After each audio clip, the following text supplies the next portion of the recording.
In continuation with the chapter of glucose, जिसमें हमने बहुत सारी रिएक्शंस पढ़ी थी, अब इसमें हम स्ट्रक्चर ऑफ ग्लूकोज पढ़ेंगे।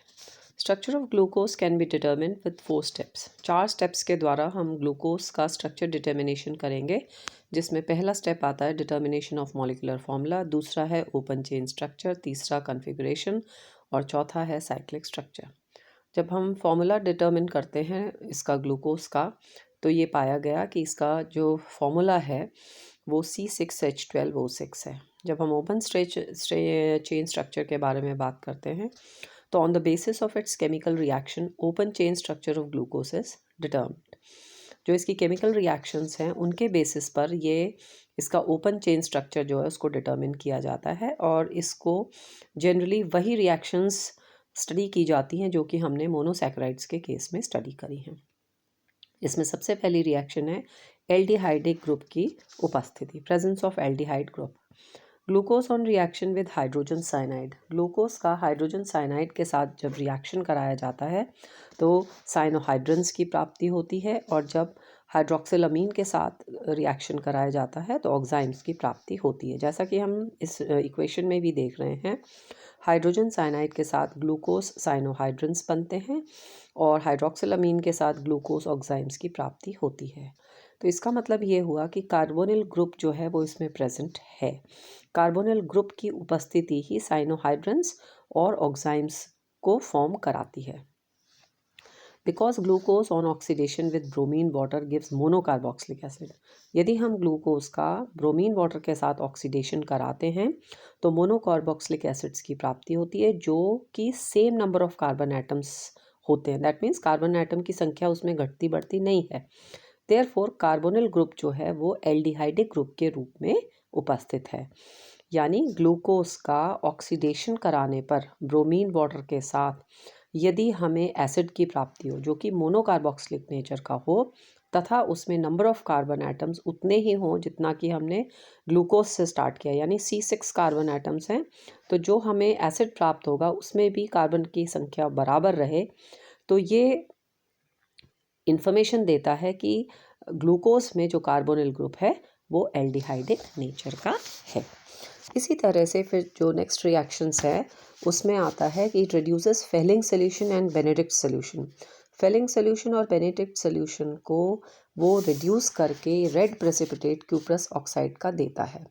तो फेलिंग सोल्यूशन और बेनेडिक्ट सोल्यूशन के साथ जब ग्लूकोज को रिएक्ट कराया जाता है तो दोनों ही केसेस में क्यूप्रिक ऑक्साइड जो इसमें उपस्थित है दोनों सॉल्यूशंस में, वो क्यूप्रस ऑक्साइड में परिवर्तित हो जाता है, जिससे कि एक रेड कलर का प्रेसिपिटेट आ जाता है। वो भी ये शो करता है कि एल्डिहाइडिक ग्रुप इसमें प्रेजेंट है, क्योंकि वो ये फेलिंग सोल्यूशन और बेनेडिक्ट सोल्यूशन को रिड्यूस कर रहा है, लेकिन खुद क्या हो रहा है, ऑक्सीडाइज हो जा रहा है। फिर आता है ऐसे ही सिल्वर मिरर टेस्ट, जो कि टॉलेंस रिएजेंट के साथ ये देता है। तो टॉलेंस रिएजेंट के साथ जब रिएक्शन कराई जाती है तो अगेन ये कार्बोक्सिलिक एसिड, ग्लूकोज का जो कार्बोक्सिलिक एसिड है उसमें with same number of carbon atoms में कन्वर्ट होता है, और एक सिल्वर मिरर की लेयर जो है टेस्ट ट्यूब में हमें प्राप्त हो जाती है। फिर ऐसे ही नेक्स्ट रिएक्शन जो ग्लूकोज की है सोडियम एमालगम के साथ, जब हम इसको रिएक्ट करते हैं पानी की उपस्थिति में तो ये सॉर्बिटॉल देता है, जो कि CHO ग्रुप को रिड्यूस करके CH2OH ग्रुप में परिवर्तित कर देता है। तो यानी जब हम सोडियम एमालगम और वाटर की उपस्थिति में ग्लूकोज का रिडक्शन करते हैं तो जो CHO ग्रुप है वो रिड्यूस होकर CH2OH में कन्वर्ट हो जाता है, जो कि एक सॉर्बिटॉल या अल्कोहल बना लेता है। तो ये जो रिएक्शंस हैं, reaction number 2nd, 3rd and 4th, ये कंफर्म करती हैं कि इसमें कार्बोनिल, ग्लूकोज में कार्बोनिल ग्रुप उपस्थित है, लेकिन कार्बोनिल ग्रुप जो है एल्डिहाइडिक ग्रुप के फॉर्म में प्रेजेंट है। फिर दूसरा इसमें रिएक्शन आती है कि कितने हाइड्रोक्सिल ग्रुप्स जो हैं ग्लूकोज में प्रेजेंट है। तो प्रेजेंस ऑफ 5 हाइड्रोक्सिल ग्रुप्स किस तरह से पता लगाया जाता है, जब हम ग्लूकोज की रिएक्शन एसिटाइल क्लोराइड से या एसिटिक एनहाइड्राइड से कराते हैं तो हमें पेंटा एसिटाइल डेरिवेटिव की प्राप्ति होती है। तो पेंटा एसिटाइल डेरिवेटिव की प्राप्ति होना ही हमें ये इन्फॉर्मेशन देता है कि ग्लूकोज में 5 OH ग्रुप्स की उपस्थिति है, और ये पांचों OH ग्रुप्स जो हैं अलग अलग कार्बन एटम्स में प्रेजेंट होते हैं। जो कि हम पहले ही पढ़ चुके हैं कि किसी एक कार्बन एटम पर 2 हाइड्रोक्सिल ग्रुप्स की उपस्थिति जो है वो स्टेरिक हिंड्रेंस क्रिएट करती है और एक वाटर मॉलिक्यूल निकल जाता है। इसलिए जो 5 हाइड्रोक्सिल ग्रुप्स हैं वो अलग अलग कार्बन एटम्स पर उपस्थित होते हैं। Because glucose is a stable compound, इसलिए जो 5 हाइड्रोक्सिल ग्रुप्स हैं वो अलग अलग कार्बन एटम्स पर उपस्थित होते हैं। इसीलिए हमें एक पेंटा एसिटाइल डेरिवेटिव जो है ग्लूकोज से प्राप्त होता है। फिर आता है glucose on oxidation with concentrated nitric acid gives dicarboxylic acid. Glucose का यदि ऑक्सीडेशन कंसनट्रेटेड नाइट्रिक एसिड के साथ कराया जाता है तो हमें डाइकार्बोक्सिलिक एसिड मिलता है जो कि सैकरिक एसिड है। यानी स्टेप बाय स्टेप जब हम ऑक्सीडेशन कराते हैं तो कंसनट्रेटेड नाइट्रिक एसिड से यदि कराते हैं तो हमें सैकरिक एसिड की प्राप्ति होती है, जो क्या करता है, जिसमें एक तो प्राइमरी CH2OH ग्रुप प्रेजेंट होता है और 4 सेकेंडरी CHOH ग्रुप्स की उपस्थिति शो करता है। फिर आता है ग्लूकोज ऑन ऑक्सीडेशन विद पर आयोडिक एसिड।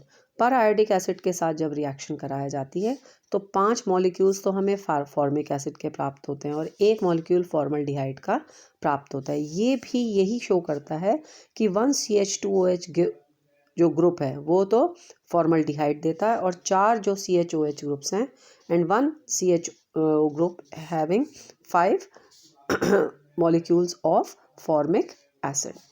फिर आता है presence of unbranched straight chain carbon atom. Glucose on reaction with sodium अमालगम and water gives sorbitol which on further reduction with red phosphorus and HI at 373 degrees Kelvin gives N-hexane, confirming the presence of 6 carbon atoms in a straight chain. अब हमें ये भी इसमें पता लगाना है कि जो ग्लूकोज का मॉलिक्यूल है वो एक स्ट्रेट चेन कार्बन कंपाउंड है जो कि अनब्रांच्ड नेचर का भी है। उसका पता लगाने के लिए ग्लूकोज का सबसे पहले सोडियम अमालगम और वाटर के साथ रिडक्शन कराया जाता है, जैसा कि हमने ऊपर की रिएक्शन में देखा, जो कि सॉर्बिटॉल की प्राप्ति कराता है। सॉर्बिटॉल का मतलब है कि यहाँ पर हर OH ग्रुप्स जो है अलग अलग कार्बन एटम पर है। फर्दर जब इसका ट्रीटमेंट जो है, रिडक्शन जो है फर्दर रेड फॉस्फोरस और HI की प्रेजेंस में कराया जाता है हाई टेम्परेचर, तो हमें N-हेक्सेन मिलता है। N-हेक्सेन का ऑलरेडी हमें स्ट्रक्चर पता है कि वो एक स्ट्रेट चेन 6 कार्बन कंपाउंड है। फिर नेक्स्ट आता है gluconic acid obtained by oxidation with bromine water on further reduction with red phosphorus and HI gives n hexanoic acid. Again hexanoic acid की उपस्थिति या उसकी प्राप्ति किससे? ग्लूकोनिक एसिड से। ग्लूकोनिक एसिड का यदि हम ऑक्सीडेशन कराते हैं ब्रोमीन वाटर और फर्दर उसका रेड फॉस्फोरस और HI से कराते हैं तो N-हेक्सेनोइक एसिड जो है वो भी ये शो करता है कि इसमें 6 कार्बन एटम्स प्रेजेंट हैं। फिर आता है ग्लूकोज ऑन रिडक्शन। ग्लूकोज की रिएक्शन जब हम हाइड्रोजन साइनाइड से करते हैं तो ये साइनोहाइड्रेंस की प्राप्ति कराता है, जो कि हाइड्रोलिसिस करने पर हेक्सा हाइड्रोक्सी एसिड प्राप्त कराता है, which on reduction with red phosphorus and HI gives n heptanoic acid. In addition to the reaction 1, 2, 3 ये ऑल्सो कन्फर्म करती हैं कि ये एक स्ट्रेट चेन 6 कार्बन कंपाउंड है। And on the basis of above facts Baeyer ने जो स्ट्रक्चर प्रपोज किया था ग्लूकोज का वो टेट्रावेलेंसी ऑफ कार्बन को ध्यान रखते हुए इस प्रकार से इसका स्ट्रक्चर दिया था, जिसमें कि कार्बन आइटम नंबर 1 पर एल्डिहाइडिक ग्रुप प्रेजेंट है और C2 से लेके C6 तक हमारे पास OH और H की उपस्थिति है, OH ग्रुप्स की उपस्थिति है। फिर नेक्स्ट आता है इसमें configuration of glucose. On the basis of above mentioned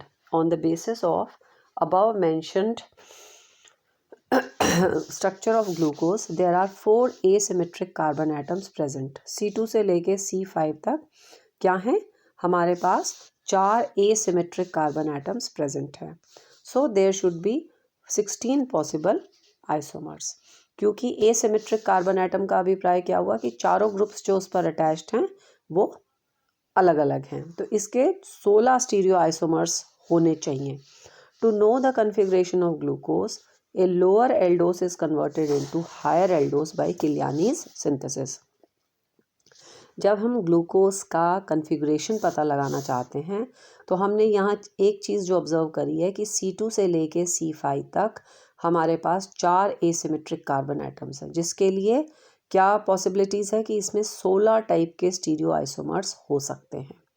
और इसकी कन्फिग्रेशन करने के लिए glucose lower aldose is converted into higher aldose by Kiliani's synthesis starting from D glyceraldehyde aldotriose. हम स्टार्ट किससे करते हैं? डी ग्लिसरल्डिहाइड या एल्डोट्रायोस से, जो यहाँ पर दिया गया। We get 8 aldohexoses and L glyceraldehydes to give 8 aldohexoses. So in these 16 possible stereoisomers, one is glucose. यानी जब हम एल्डोट्रायोस से स्टार्ट करेंगे तो हमें 8 तो डी एल्डोहेक्सोसिस मिलेंगे और 8 ही हमें एल एल्डोहेक्सोसिस मिलेंगे। तो जो 16 पॉसिबल स्ट्रक्चर्स हैं, 16 पॉसिबल स्ट्रक्चर्स में से एक स्ट्रक्चर जो है स्टीरियो आइसोमर वो ग्लूकोज का है। 2 एल्डो टेट्रोसिस मिलेंगे, डी इरिथ्रोस मिलेगा, डी थ्रियोस मिलेगा, जो कि हमें डी ग्लिसरल्डिहाइड से जो ये सारी रिएक्शंस जब हम आगे स्टडी करते हैं, जैसे हम डी ग्लिसरल्डिहाइड से स्टार्ट करते हैं तो किलियानी सिंथेसिस से हमें मिलेगा D erythrose and D threose. तो ये जो हैं they are isomers of this particular compound. तो D erythrose gives D arabinose. यहाँ पर इरिथ्रोस से हमें किसकी प्राप्ति होती है? एराबिनोस की और राइबोस की प्राप्ति होती है। इसमें H और OH की जो पोजीशन है वो अलग अलग आती है। तो डी इरिथ्रोस से जब हम स्टार्ट करते हैं तो हमें डी एराबिनोस मिलेगा जो कि 4th स्ट्रक्चर है, और डी राइबोस मिलेगा जो कि 5th स्ट्रक्चर है बाय किलियानी सिंथेसिस। और डी थ्रियोस से जब हम स्टार्ट करेंगे तो हमें डी जाइलोस जो कि 6th स्ट्रक्चर है और डी लाइकोसोस जो मिलता है वो हमारा 7th स्ट्रक्चर है। फिर एल्डोपेंटोसिस ऑन असेंडिंग गिव्स एल्डोहेक्सोसिस। तो पेंटोसिस से हम हेक्सोसिस की तरफ जाते हैं, यानी छोटे से बड़े की तरफ। तो एल्डोपेंटोस जो है असेंडिंग ऑर्डर में जब इसका सिंथेसिस किया जाता है तो एल्डोहेक्सोस बनेगा। तो स्टेप बाय स्टेप हो रहा है। 3 कार्बन चेन से 4 कार्बन चेन बनी, 4 कार्बन चेन से 5 कार्बन चेन बनी, और 5 कार्बन चेन से हमारा जो है वो 6 कार्बन चेन बन जाएगा। तो यहाँ पर हम क्या देखते हैं कि aldopentose on ascending gives aldohexoses as follows. तो डी एराबिनोस जो है गिव्स डी ग्लूकोस। यहाँ डी एराबिनोस से जब हम स्टार्ट करते हैं किलियानी सिंथेसिस का तो हमें डी ग्लूकोस मिलेगा और डी मैनोस मिलेगा। ऐसे ही डी राइबोस से स्टार्ट करेंगे किलियानी सिंथेसिस से तो डी एलोस मिलेगा और डी एल्ट्रोस मिलेगा। ऐसे ही डी जाइलोस से स्टार्ट करेंगे तो गूलोस और आइडोस मिलेगा। फिर इस तरह से हमें जो प्राप्ति होगी वो लाइकोसोस का किलियानी सिंथेसिस करेंगे तो गैलेक्टोस और टेलोस मिलेगा। Since glucose is obtained from D glyceraldehyde therefore it is called as D glucose. Therefore configuration of D plus glucose is given as follows, जिसमें जो फर्स्ट कार्बन एटम है that is the aldehydic carbon atom. उसके बाद हमारे पास CHOH यानी second position पे जो OH है वो दूसरे OH से ऑपोजिट डायरेक्शन में रहती है। एंड लास्टली जो हमारे पास आता है वो हमारा CH2OH ग्रुप है। तो इस तरह से हम देखते हैं कि जैसे हम कन्फिग्रेशन ऑफ ग्लूकोज को पढ़ना चाहते हैं या फाइंड आउट करना चाहते हैं तो हम क्या कहते हैं कि स्ट्रक्चर ऑफ ग्लूकोज जो है उसमें हमारे पास C2 से C5 तक का क्या है 4 एसिमेट्रिक कार्बन एटम्स हैं और 16 पॉसिबल स्टीरियो आइसोमर्स बनते हैं। तो कन्फिग्रेशन को फाइंड आउट करने के लिए हम लो एल्डोसिस से हायर एल्डोसिस का सिंथेसिस किलियानी सिंथेसिस करते हैं, और जब ये सिंथेसाइज किया जाता है तो उन्हीं सिंथेटिक प्रोसेस में एक स्टीरियो आइसोमर जो बनता है वो ग्लूकोज का बनता है। और ये जो ग्लूकोज का स्ट्रक्चर है जब फाइंड आउट किया गया तो उसमें जो फाइंड आउट किया गया कि डी ग्लिसरल्डिहाइड से जब हम स्टार्ट कर रहे हैं तो हमें ग्लूकोज की प्राप्ति होती है, इसीलिए इसका जो कन्फिग्रेशन है वो डी प्लस ग्लूकोज दिया गया। अब आता है कि ये भी कुछ रिएक्शंस ऐसी थी जो कि बहुत सारी ऐसी रिएक्शंस थी जो कि ओपन चेन स्ट्रक्चर के ग्लूकोज को जब प्रपोज किया गया तो वो रिएक्शंस ग्लूकोज उसके अलावा भी रिएक्शन शो करता था। तो ये सोचा गया कि इसका मतलब ये है कि ग्लूकोज का सिर्फ ओपन चेन स्ट्रक्चर से एक्सप्लेनेशन पूरी तरह से पॉसिबल नहीं है। इसलिए ये अज्यूम किया गया कि इसका मतलब ग्लूकोज का कोई रिंग स्ट्रक्चर भी है। ऐसे केस में जब स्टडी किया गया तो ये पता लगाया गया कि रिंग स्ट्रक्चर भी इसका पॉसिबल है। तो open chain structure of glucose proposed by Baeyer बहुत सारी रिएक्शंस को जो प्रॉपर्टीज़ हैं उसको नहीं एक्सप्लेन करा गया। जैसे although glucose contains aldehydic group but it does not form A aldehyde ammonia derivative on reaction with ammonia. अब ये जो ओपन चेन स्ट्रक्चर ग्लूकोज का है वो ये कह रहा है कि टर्मिनल ग्रुप जो है वो एल्डिहाइडिक ग्रुप है, पर अगर वो टर्मिनल ग्रुप एल्डिहाइडिक ग्रुप है तो उसको कौन सा कंपाउंड बनाना चाहिए? एल्डिहाइड अमोनिया डेरिवेटिव बनाना चाहिए अमोनिया के साथ, लेकिन ग्लूकोज ऐसा कोई कंपाउंड नहीं बनाता। ऐसे ही दूसरी property, it does not form an adduct with sodium hyposulphite. ऐसे ही it does not give pink colour with Schiff's reagent. फिर like glucose pentaacetate does not form oxime with hydroxylamine. Similarly, glucose on reaction with methyl alcohol in presence of dry HCl gas gives two forms of methyl glucosides, alpha methyl glucoside and beta methyl glucoside. These glucosides do not react with Fehling solution, फिर हाइड्रोक्सिलामीन and hydrogen cyanide. तो जब ये reaction show हो रही है और फिर glucoside जो है फेलिंग सोल्यूशंस, जो इसका ग्लूकोसाइड बना वो फेलिंग सोल्यूशन हाइड्रोक्सिलामीन और इसके साथ नहीं रिएक्ट करता, तो दैट मीन्स सिर्फ ओपन चेन स्ट्रक्चर से प्रॉपर्टी एक्सप्लेन नहीं हो पा रही थी। इसलिए ये मन में आया कि हो सकता है ग्लूकोज जो है किसी और रूप में भी प्रेजेंट हो। ऐसे ही two isomers of glucose, alpha glucose and beta glucose, अलग अलग मेल्टिंग पॉइंट शो करते हैं।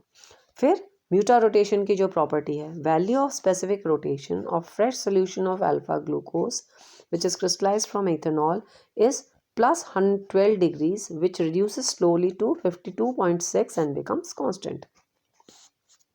In the same way, the value of specific rotation of freshly prepared beta glucose crystallizes from acetic anhydride and pyridine is 19 degree plus, which on aging gives 52.6 and becomes constant.